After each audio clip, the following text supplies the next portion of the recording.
اعوذ باللہ من الشیطان الرجیم الحمد للہ رب العالمین والصلاة والسلام علی اشرف المرسلین سیدنا و نبینا محمد وعلی آلہ واصحابہ وازواجہ وذریاتہ واہل بیتہ اجمعین ومن تبعہ الی یوم الدین اللہم اجعلنا منہم یا رب العالمین اعوذ باللہ من الشیطان الرجیم رب اشرح لی صدری ویسر لی امری واحلل عقدۃ من لسانی آمین یا رب العالمین۔ السلام علیکم ورحمۃ اللہ وبرکاتہ۔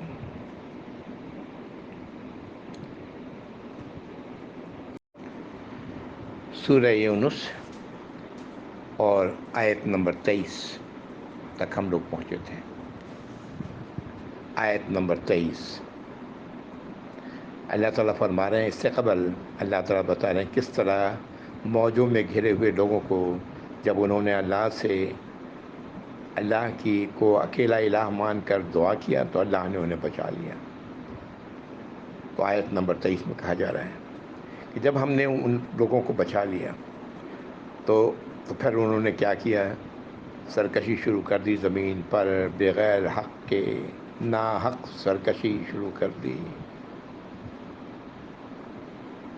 اور پھر اللہ تعالیٰ فرما رہے ہیں، اے لوگو، یہ ہم سب سے مخاطب ہے اللہ تعالیٰ، اے لوگو، بے شک تم لوگوں کی یہ سرکشیاں تمہاری اپنی جانوں پہ ہیں۔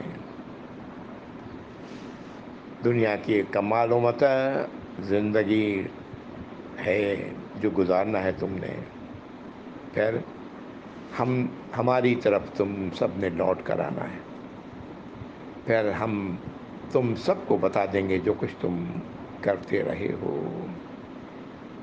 یہ ہے ہمارا اور تمام انسانوں کا آخری مقام، جہاں پہنچ کے اللہ تعالیٰ آگاہ کریں گے۔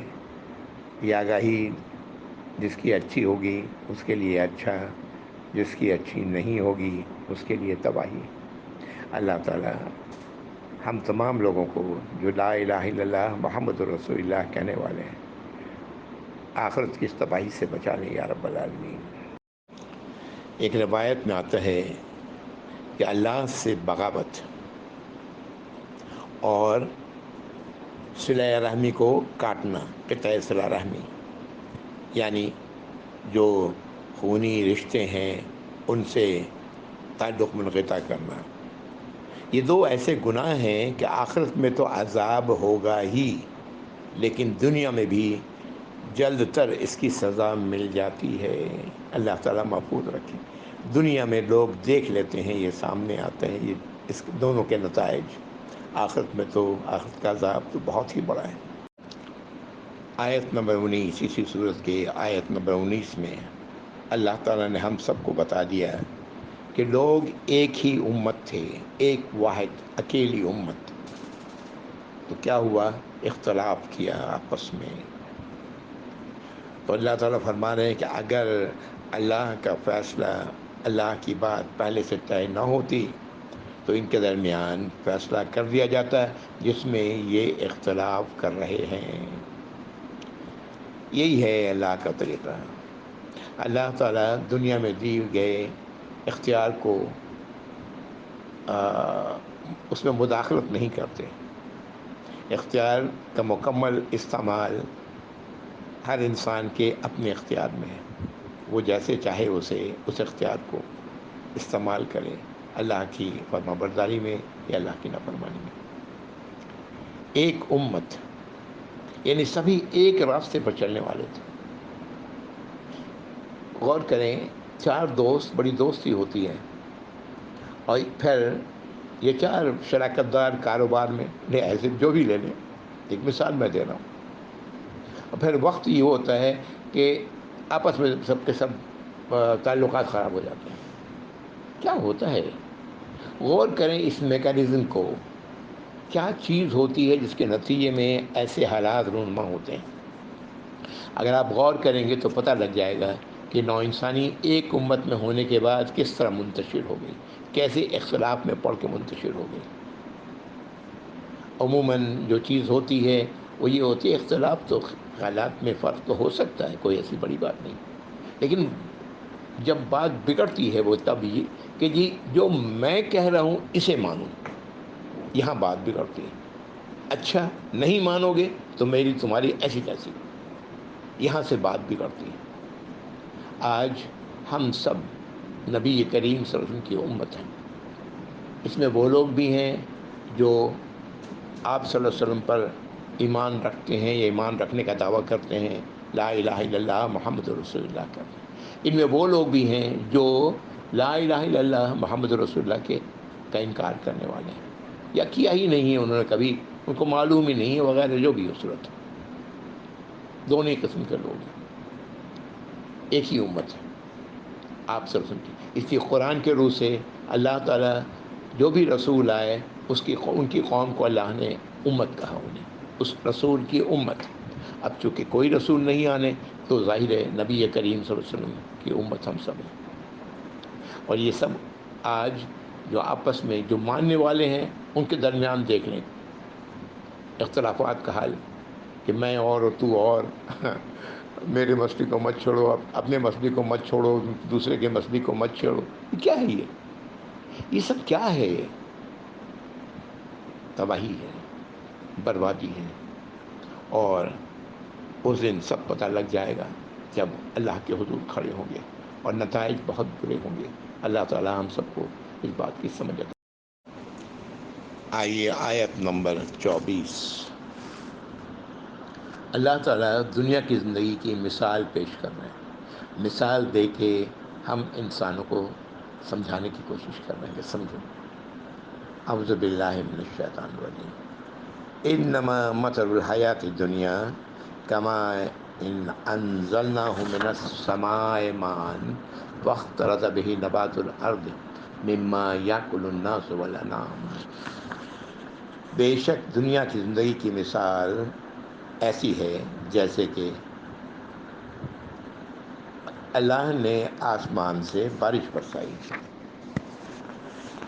تو اس بارش کے نتیجے میں زمین سے طرح طرح کے نباتات اگ گئے، طرح طرح کے پودے زمین سے اگے، جس میں سے لوگ بھی کھاتے ہیں، جس کا پھل، جس کے پودے، اور مویشی بھی کھاتے ہیں. حتی اذا اخذت الارض زخرفها وزینت وظن اهلها انهم قادرون علیها اتاها امرنا لیلا ونہارا فجعلناها حصیدا کأن لم تغن بالامس. یہاں تک کہ جب زمین نے اپنی رونق کا پورا حصہ لے لیا، زمین پوری طرح بارونق ہو گئی، اور ان چیزوں نے، ان پودوں نے زمین کو خوبصورت بنا دیا، تو اس وقت جو اس زمین کے حصے کا مالک تھا جہاں بھی، تو اس نے یہ یقین کر لیا کہ وہ اب ان تمام چیزوں پر وہ قادر ہے. یعنی یہ پھل، میوے، جو نباتات جو بھی اگ رہے ہیں، ان سب پر وہ قادر ہے، ان سب کو وہ فائدہ اٹھا سکتا ہے، اور کوئی اسے روکنے والا نہیں ہے، وہ اس کی قدرت رکھتا ہے. اتاها امرنا، تو آ گیا ہمارا حکم. اللہ تعالیٰ فرما رہا ہے رات کے وقت یا دن کے وقت، اور تو ہم نے اسے بنا دیا حصیداً، بالکل اجڑا ہوا، جڑ سے کٹا ہوا، جیسے کہ وہ کل تھا ہی نہیں.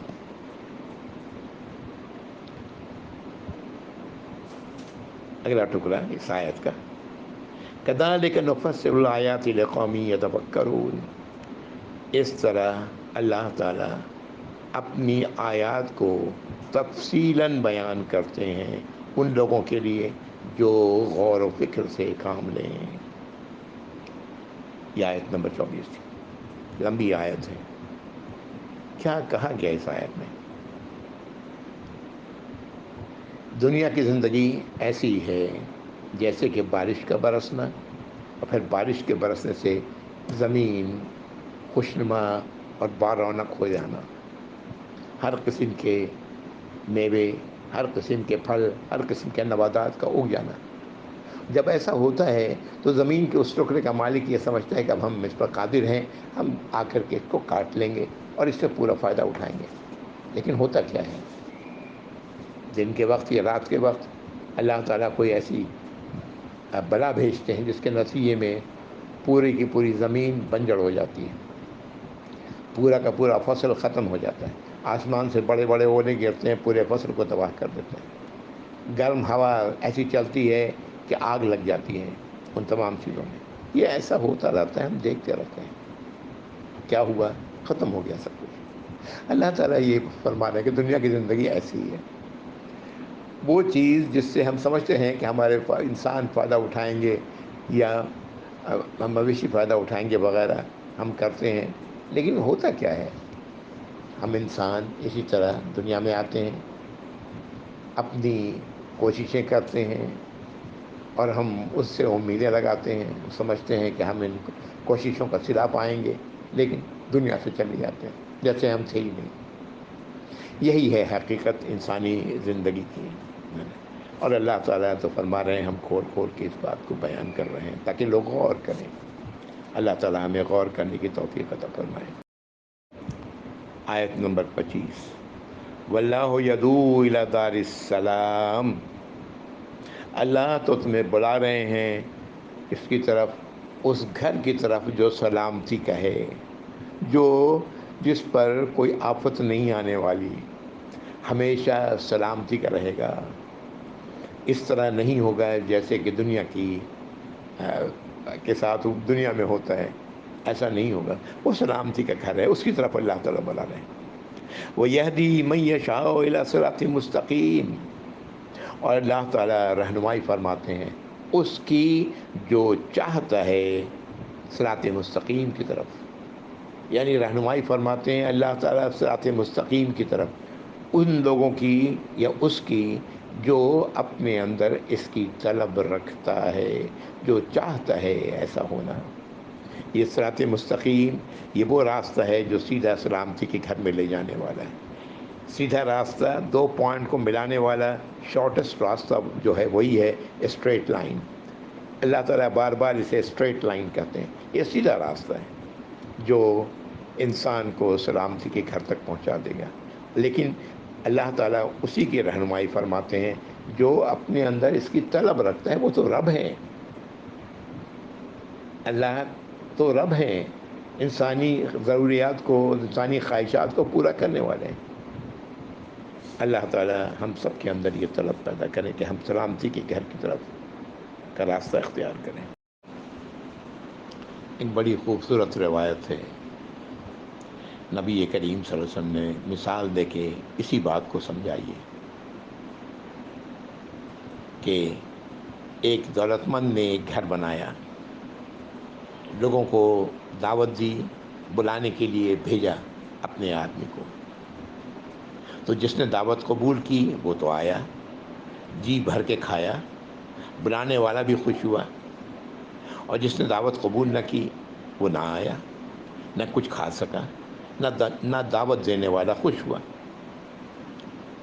پھر آپ فرماتے ہیں اللہ ہی ہے وہ دعوت دینے والے ہیں، اور وہ گھر اسلام ہے، دسترخوان جنت ہے، اور بلانے والا اللہ کا پیغمبر ہے صلی اللہ علیہ وآلہ وسلم۔ ایک اور روایت ہے کہ اللہ کے نبی صلی اللہ علیہ وسلم نے فرمایا ایک موقع پر کہ جب سورج نکلتا ہے اس کی دونوں طرف فرشتے ہوتے ہیں اور آواز دیتے ہیں، جن اور انس کے سوا سب اس کو سنتے ہیں۔ وہ کہتے ہیں اے لوگو اللہ کی طرف آؤ، کم ملے اور کافی ہو جائے تو وہ اچھا ہے، اس زیادہ سے جو اللہ سے غافل کر دے۔ سبحان اللہ۔ آیت نمبر 26، للذین احسنوا الحسنی وزیادہ، ان لوگوں کے لیے جنہوں نے احسان کی روش اختیار کی، بہترین روش اختیار کی۔ میں عرض کر چکا ہوں بہترین روش اللہ کی اطاعت اور فرمانبرداری کرنا، نبی کریم صلی اللہ علیہ وسلم کی اتباع کرنا، دل کی رضا اور رغبت کے ساتھ اللہ کے ہر فیصلے کو دل کی رضا اور رغبت کے ساتھ قبول کرنا، چاہے وہ اچھا لگے یا برا۔ تو ایسے جو لوگ ہیں ان کے لیے حسنہ، ان کے لیے بہت ہی اچھا ہے، اور مزید ہے اور زیادہ۔ یعنی اللہ تعالیٰ فرمانے کہ وہ لوگ جنہوں نے اس دنیا کی زندگی میں بہترین راستہ اختیار کیا، ان کے لیے بہت ہی اچھا ہے اور اس سے بھی زیادہ۔ وَلَا يَرْهَقُ وُجُوهَهُمْ قَتْرٌ وَلَا ذِلَّةٌ، ان کے چہروں کو نہیں ڈھانکے گی سیاہی اور نہ ذلت۔ اولئک اصحاب الجنۃ ھم فیھا خالدون، یہ وہ لوگ ہیں جو جنت والے ہیں اور اسی میں ہمیشہ رہیں گے۔ یہ جو زیادہ کہا گیا ہے، اس کے بارے میں آپ صلی اللہ علیہ وسلم کی طرف سے ایک بات کہی گئی ہے کہ تمام جنتی جب جنت میں داخل ہو جائیں گے تو اللہ تعالیٰ ان سے سوال کریں گے کہ کیا تم لوگ خوش ہو؟ تو سب جنتی کہیں گے یا اللہ خوش کیسے نہیں ہوں گے، ہمیں تو ہر وہ شے مل گئی جس کی ہم تمنا کرتے ہیں، جو ہم چاہتے ہیں۔ تو اللہ تعالیٰ فرماتے ہیں کہ آج میں تمہیں کچھ مزید دینے والا ہوں۔ اب وہ پریشان ہوتے ہیں اور کیا نعمت مل سکتی۔ تو اس دن لوگ اللہ تعالیٰ جنتیوں کو اپنا دیدار کرائیں گے، اور وہ دیدار اللہ کا دیدار ایسا ہوگا کہ ہر تمام جنتی، اللہ تعالیٰ ہم سب کو اس میں شامل کریں۔ اس سے بڑی نعمت ان کے لیے، اس سے بڑا انعام کوئی نہیں ہوگا۔ اللہ تعالیٰ فرمائیں گے ہم تم سے راضی بھی، اب تم سے کبھی بھی ناراض نہیں ہوں گے۔ سبحان اللہ۔ یہ زیادہ کی طرف ایک حدیث میں اس کی طرف اشارہ ملتا ہے۔ آیت 27، والذین کسبوا السیئات جزاء سیئۃ مثلها وترہقہم ذلہ۔ اور وہ لوگ، ایک طرف تو وہ ہو گیا جنتیوں کی بات ہو گئی، اب یہ دوسری طرف، اور وہ لوگ جنہوں نے کمائی کی بری، ان کا بدلہ بھی برا، اسی کے مثل، جیسی کمائی کی جتنی برائی اتنا ہی بڑا برا بدلہ، اور ان کے چہروں کو ڈھانک لے گا اور کیا؟ ذلت، رسوائی۔ ما لہم من اللہ من عاصم، کوئی نہیں ہوگا اللہ کے سوا انہیں بچانے والا۔ کأنما یغشیت وجوہہم قطعا من اللیل مظلما، حالت ان کی اس طرح کی ہوگی جیسے کہ ڈھانک لیا ہے ان کے چہروں کو رات کے اندھیرے کے ایک ٹکڑے نے، اس طرح ڈھانک لیا ہے۔ اولئک اصحاب النار ھم فیھا خالدون، یہ وہ لوگ ہیں جو آگ والے ہیں اور جس میں وہ رہیں گے ہمیشہ۔ اللہ تعالی ہم سب کو سمجھ عطا فرمائے، ہم سب کو ان باتوں کی سمجھ عطا فرمائے یا رب العالمین۔ مدنی آیات میں بھی تھے، مدنی صورتوں میں بھی تھا، لیکن مکی صورتوں میں بار بار آپ کو ملے گا جنت اور دوزخ کی بات، جنت میں جانے والے، دوزخ میں جانے والے، بار بار ملے گا۔ یہ دونوں تقریباً ایک ساتھ، اگر جنت کا ذکر ہوا تو پھر جہنم کا ذکر، جہنم کا ذکر ہوا تو پھر جنت کا ذکر۔ انسان دو ہی صورتیں ہوتی ہیں جب انسان شوق سے کام کرتا ہے یا دل لگا کے کام کرتا ہے۔ ایک تو شوق کی وجہ کا، اسے شوق ہے اس کام کا، یا خوف کی وجہ کا۔ دونوں حالت میں انسان دل لگا کے کام کرتا ہے، اور اللہ تعالیٰ جنت کے ذریعے شوق پیدا کرنا چاہتے ہیں ایمان والوں کے اندر، قرآن کے پڑھنے والوں کے اندر، اس غیب کا جو اللہ نے کہا کہ غیب پر ایمان رکھنے والوں پر کے لیے، اور خوف دلانا چاہتے ہیں جہنم سے۔ اللہ تعالیٰ ہم سب کو، ہم تمام وہ لوگ جو لا الہ الا اللہ محمد الرسول اللہ کہتے ہیں، محمد رسول اللہ صلی اللہ علیہ وسلم کی امت تصور کرتے ہیں، آپ کے شان میں بڑے بڑے قصیدے پڑھتے ہیں، نعتیں پڑھتے ہیں، یہاں تک کہ اللہ کو بھی کئی بار آپ سے کم تر کر دیتے ہیں، نعوذ باللہ۔ اللہ تعالیٰ انہیں، ان نعت لکھنے والوں کو، پڑھنے والوں کو سمجھ عطا فرمائے۔ یہ ہم سب کے ہوش میں آنے کے لیے کہ ہم سب ہوش میں آ جائیں. وقت دور نہیں ہے کہ جب یہ بارونق فصل جو اللہ نے زمین پر اگا دی بارش کی وجہ سے یہ ختم ہو جائے گی. اگلی آیت 28. اللہ کو تو میں نے کئی بار عرض کیا ہے، اللہ کو سبھی تسلیم کرتے ہیں. کوئی ایسی ہستی نہیں، کوئی ایسا انسان نہیں جو اللہ کو تسلیم نہ کرتا ہو، چاہے وہ اللہ کو جو بھی نام دیتا ہو. حتیٰ یہ جو اپنے آپ کو ایتھیسٹ کہتے ہیں وہ بھی اللہ کو تسلیم کرتے ہیں. وہ آخر میں جا کے مدر نیچر کی بات کرتے ہیں، وہی مدر نیچر کو تو ہم اللہ کہتے ہیں. بہرحال اللہ تعالیٰ فرما رہے ہیں کہ جو اصل جو بیماری ہے انسان کی وہ ہے اللہ کے سوا دوسروں کو الہ بنانا، اللہ کے الوہیت میں دوسروں کو شریک کرنا. اگلی آیت، آیت نمبر 28 اسی کی طرف اشارہ کر رہی ہے. یوم نحشرہم جمیعا ثم نقول للذین اشرکوا مکانکم انتم وشرکاؤکم. اللہ تعالیٰ فرما رہے ہیں جب ہم تمام لوگوں کو سب کو اکٹھا کریں گے وہ دن، پھر ہم کہیں گے ان لوگوں سے جنہوں نے شرک کیا ہے کہ اور جن کو شریک ٹھہرایا ہے ان دونوں سے کہ اپنی جگہ پر رکے رہو، رک جاؤ جہاں پر ہو. فَزَيَّلْنَا بَيْنَهُمْ وَقَالَ شُرَكَاؤُهُم مَّا كُنتُمْ إِيَّانَا تَعْبُدُونَ.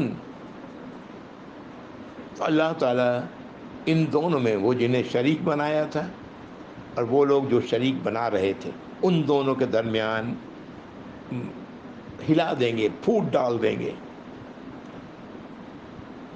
اور جنہیں شریک بنایا تھا وہ کہیں گے ان لوگوں سے جنہوں نے انہیں شریک بنایا کہ تم لوگ تو میری عبادت تو نہیں کرتے تھے، تم لوگ میری اطاعت تو نہیں کرتے تھے.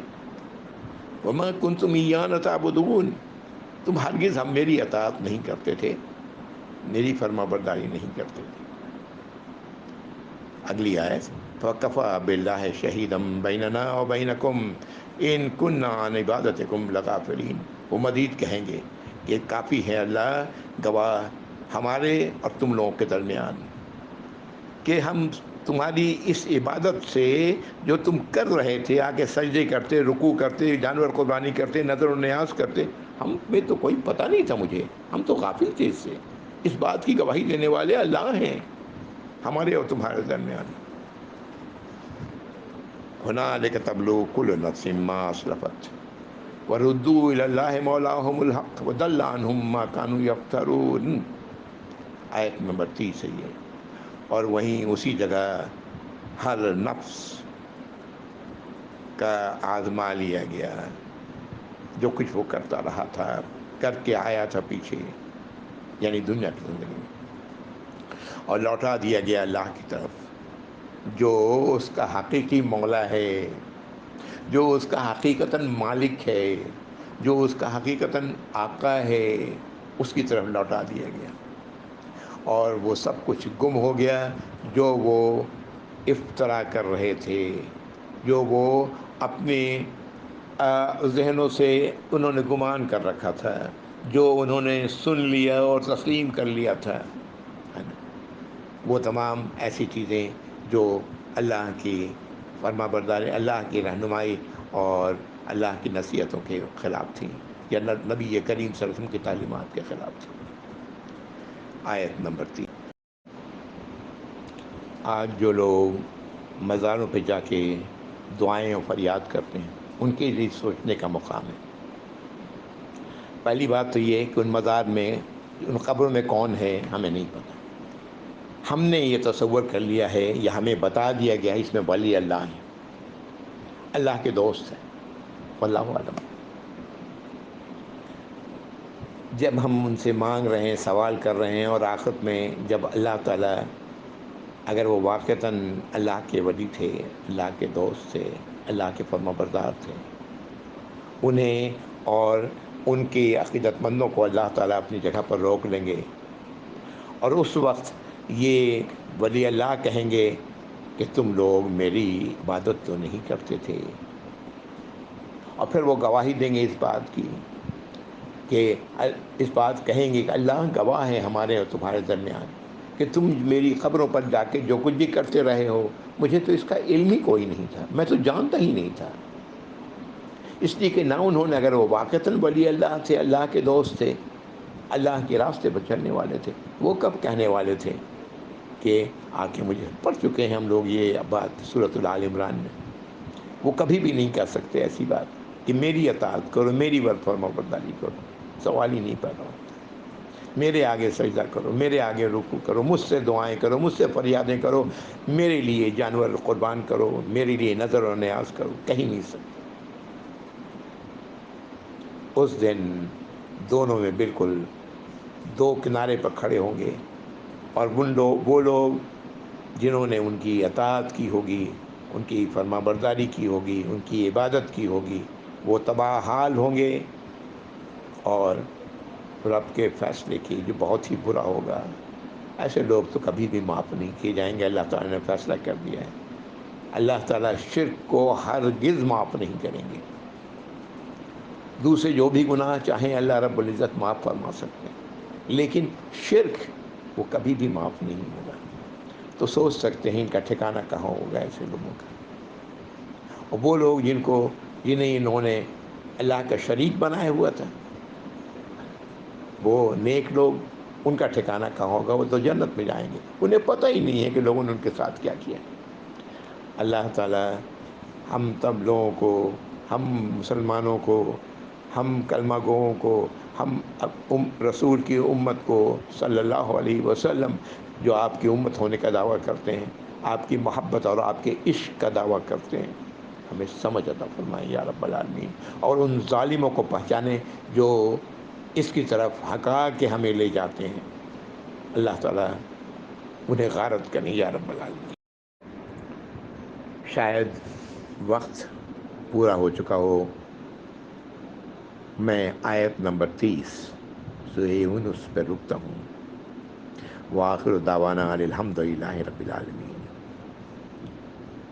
وصلی اللہ وسلم علی محمد وعلی آلہ واصحابہ وازواجہ وذریاتہ واہل بیتہ اجمعین ومن تبعہ الی یوم الدین۔ اللہم اجعلنا منہم یا رب العالمین، یا اللہ ہمیں ان لوگوں میں بنائے یا رب العالمین۔ والسلام علیکم ورحمۃ اللہ وبرکاتہ۔ جزاکم اللہ خیر۔